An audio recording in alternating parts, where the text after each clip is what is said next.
अब आपको मेरठ के उस खौफनाक हत्याकांड का ट्विस्ट बताते हैं जिसमें मर्डर के नए नए एंगल आते जा रहे हैं। क्या मुस्कान और उसके दोस्त साहिल ने किसी नशे में मजबूर होकर सौरभ की हत्या की थी? मुस्कान और साहिल जेल में भी पुलिस से नशे का सामान मांग रहे थे, इसी से यह शक गहरा हुआ है। जिसे प्यार करती थी उस सौरभ के दिल पर चाकू से वार करने वाली मुस्कान की कहानियां अभी खत्म नहीं हुई हैं।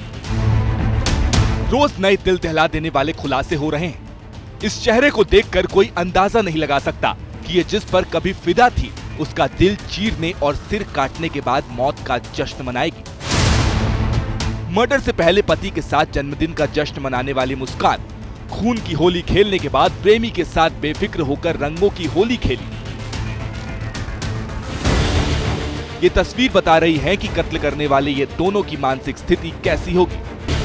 इस वक्त दोनों जेल के अंदर कैद हैं, लेकिन मर्डर के पीछे की वजहों की कहानियां छन कर बाहर आ रही हैं। कहा जा रहा है कि साहिल और मुस्कान ड्रग्स लेते थे, जेल में जाने के बाद ड्रग्स नहीं मिल रही है। ऐसे में मेरठ जेल के अधीक्षक ने खुलासा किया है कि साहिल और मुस्कान जेल में नशे के लिए तड़प रहे हैं, सफेद पाउडर न मिलने से परेशान हो रहे हैं। जेल की कोठरी में रात काटना मुश्किल हो गया है। इसी मेरठ जेल के अंदर साहिल और मुस्कान बंद हैं और जिस तरीके से उनकी रातें गुजर रही हैं, तड़प कर नशे की मांग कर रहे हैं, लेकिन जेल के अंदर उन्हें नशा नहीं मिल सकता। सौरभ की हत्या के बाद दोनों ने सोचा था कि एक साथ जिंदगी कटेगी, खाएंगे पिएंगे ऐश करेंगे, लेकिन समय का चक्र देखिए, अब वो सलाखों के पीछे हैं। जहाँ तक नशे की बात है तो डॉक्टर्स ने दोनों का स्वास्थ्य परीक्षण कर लिया है तथा थोड़े से विड्रॉल सिम्टम्स पाए गए हैं, उसकी दवाएं दे दी हैं। यहाँ पर नशा मुक्ति केंद्र भी है, उनको योग और नशा मुक्ति केंद्र के माध्यम से उनका जो नशे की लत है उसको छुड़वा रहे हैं। मुस्कान और साहिल न सिर्फ ड्रग्स के लिए तड़प रहे हैं, बल्कि वो जेल के अंदर एक साथ रहना चाहते हैं। जेल में पहुंचते ही मुस्कान ने सबसे पहले यही मांग की थी कि दोनों को एक साथ रखा जाए।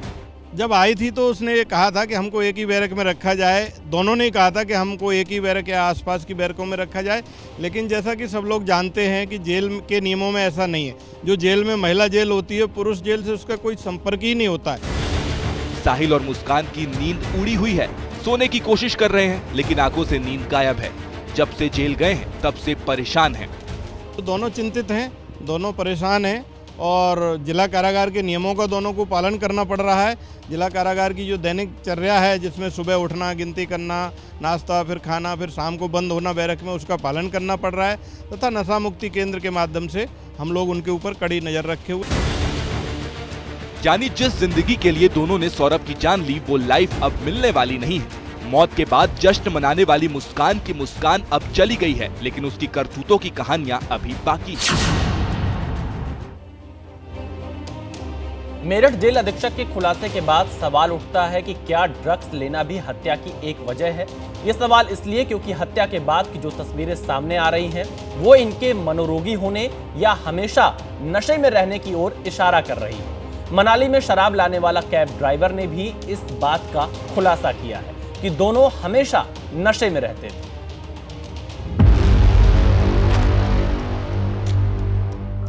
सौरभ की हत्या के बाद की मुस्कान की एक एक तस्वीरें देखिए।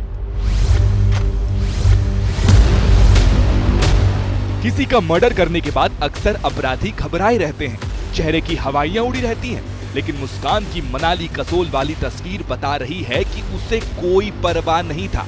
पति सौरभ को ड्रम में पैक कर ब्लैक लॉन्ग कोट पहने मुस्कान बर्फ में घूमती रही और अलग अलग पोज में तस्वीरें खिंचाती रही। कैब ड्राइवर ने बताया कि साहिल और मुस्कान 4 मार्च को शिमला गए थे और वहां 3 दिन रुके।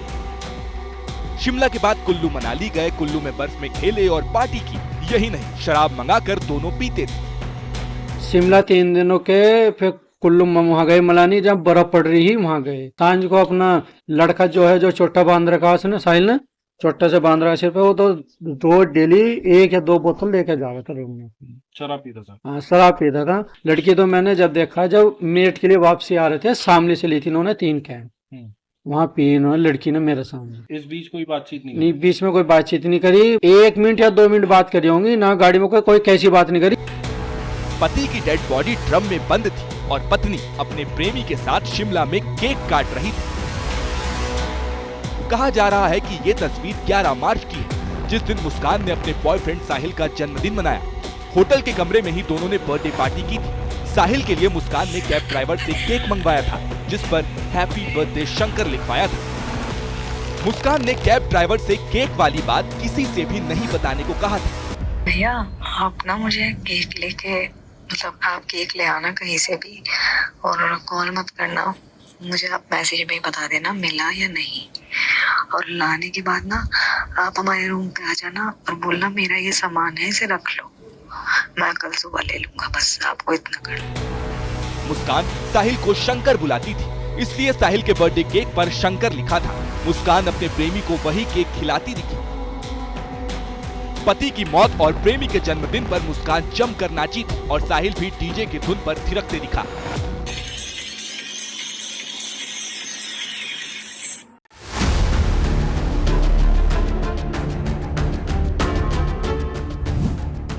जन्मदिन मनाने के बाद मुस्कान और साहिल हिमाचल के कसौल पहुंचे और वहां पर दोनों ने जमकर होली खेली।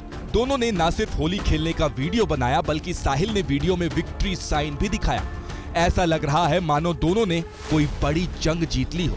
खून की होली खेलने के बाद रंगों की होली खेलना बताता है कि दोनों की दिमागी हालत कैसी होगी।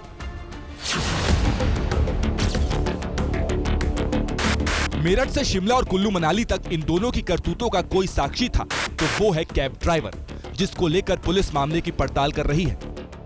4 तारीख की शाम को 6 बजे लोग निकले थे कैब से और ये लोग शिमला, मनाली और कसौल जैसे बताया था साहिल ने कि 3 जगह गए थे। 17 को वापस आए थे, 4 को गए थे, 17 की रात में ये वापस आए थे। किस किस होटल में रुके थे, कब कब कहाँ रुके थे, उसके बारे में जानकारी की जा रही है। पुलिस कैब ड्राइवर को लेकर हिमाचल गई है। साहिल और मुस्कान रास्ते में जहां जहां रुके थे वहां पर जाकर पुलिस सबूत जुटा रही है, ताकि पुख्ता सबूत के साथ दोनों को कड़ी से कड़ी सजा दिलाई जा सके।